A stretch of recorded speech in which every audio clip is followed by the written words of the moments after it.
పాకిస్తాన్ పేరుకే ప్రజాస్వామ్యం దేశం గాని అది ఒక ఇస్లాం దేశం అని అందరికీ తెలుసు. అక్కడ వినాయక నిమజ్జనాలు చేసుకోవడం అనేది ఒక ధైర్యంతో కూడినటువంటి ఒక చర్య, లేదా వారికి వ్యతిరేకంగా చేసినటువంటి ఒక చర్య. ఈ రోజు ఒక 3-4 మహా అయితే ఒక 10 లోపే నిమజ్జనాలు జరిగాయి. వినాయకుడు మండపాలు ఏవైతే ఉన్నాయో 35 లక్షల మంది ఉన్నటువంటి ఆ దేశ జనాభాలో హిందువులు 35 లక్షలు, అంటే 4-5 కోట్ల మంది ఉండాలి.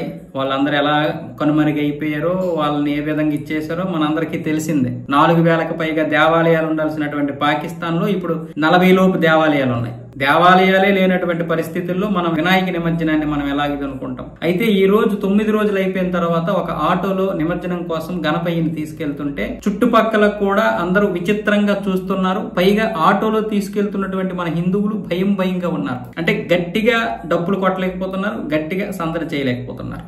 అది పాకిస్తాన్ ప్రజాస్వామ్య దేశంలో పరిస్థితి. మరి హిందూ మెజారిటీ దేశమైనటువంటి భారత్లో పరిస్థితి ఎలా ఉంది? 6 లక్షలకు పైగా మసీదులు, 3 లక్షలకు పైగా దర్గాలు, ఇక చర్చిలు ఎన్ని ఉన్నాయో లెక్కలేదు. అంటే ఇక్కడ అంత స్వేచ్ఛ ఉంది. బంగ్లాదేశ్ లో ఉందా? లేదు. పాకిస్తాన్ లో ఉందా? లేదు. కానీ మన దేశంలో మాత్రం ముస్లింలకి విపరీతమైనటువంటి స్వేచ్ఛ ఉంది. వీళ్ళకి స్వేచ్ఛ ఉందని నేను బాధపడడం లేదు. కానీ ఇక్కడ రోహింగ్యా ముస్లింలు, చాలా మంది బయట నుండి వచ్చినటువంటి ముస్లింలు దేశాన్ని కబలించేస్తుంటే వీళ్ళు వాళ్ళకి సపోర్ట్ చేస్తున్నారు. ఇక్కడ స్వేచ్ఛ ఉంటే ఆ స్వేచ్ఛని వీళ్ళు దుర్వినియోగం చేస్తున్నారు. మనం పోరాడేది అదే, మత మార్పిడ్లు వద్దు, లవ్ జిహాదీలు వద్దు, ఈ మార్కెట్ జిహాదీలు వద్దు అని. కానీ ఇక్కడ రోజు రోజుకి పెంచుకుంటూ పోతున్నారు వాళ్ళ జనాభాని, కానీ అక్కడ రోజు రోజుకి తగ్గించుకుంటూ పోతున్నారు మన వాళ్ళ జనాభాని.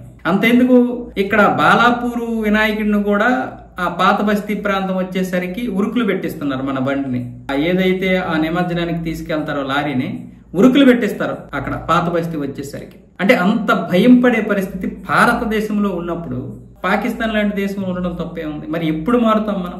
ఇప్పుడిప్పుడే దేశంలో పరిస్థితులు మారుతూ ఉన్నాయంటే చాలా మంది దాన్ని ఏదో మత విద్వేషాలు, కుల విద్వేషాలు అని పేరు పెట్టి విమర్శలు, కొంతమంది అయితే కుహనా మేధావులు అయితే ఇష్టం వచ్చినట్లుగా మాట్లాడాలు కూడా జరుగుతున్నాయి. కానీ మనం తెలుసుకోవాలి కదా, హిందువులైనటువంటి నువ్వు తెలుసుకో. నువ్వు సెక్యులర్ హిందువుగా ఉన్నంత వరకు నీ బ్రతుకు మారదు.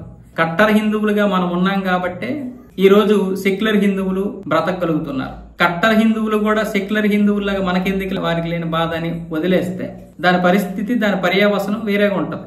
ఆ రోజు సుభాష్ చంద్రబోస్ గారు కూడా ఎవరు సపోర్ట్ చేయలేదులే, మరి మనం ఎందుకు ఈ స్వాతంత్ర పోరాటం చేయాలి, మనకి పేరు రావడం లేదు కదా అని ఆయన గనక నిర్ణయించుకుంటే ఈ రోజు మన పరిస్థితి ఎంత దారుణంగా ఉండేదే. ఈ రోజు కట్టర్ హిందువులు కూడా అంతే. కట్టర్ హిందువులు కూడా అదే విధానంలోకి వచ్చేసారంటే మామూలుగా మొత్తం దేశం సర్వనాశనం అయిపోద్ది. అది గమనించాలి.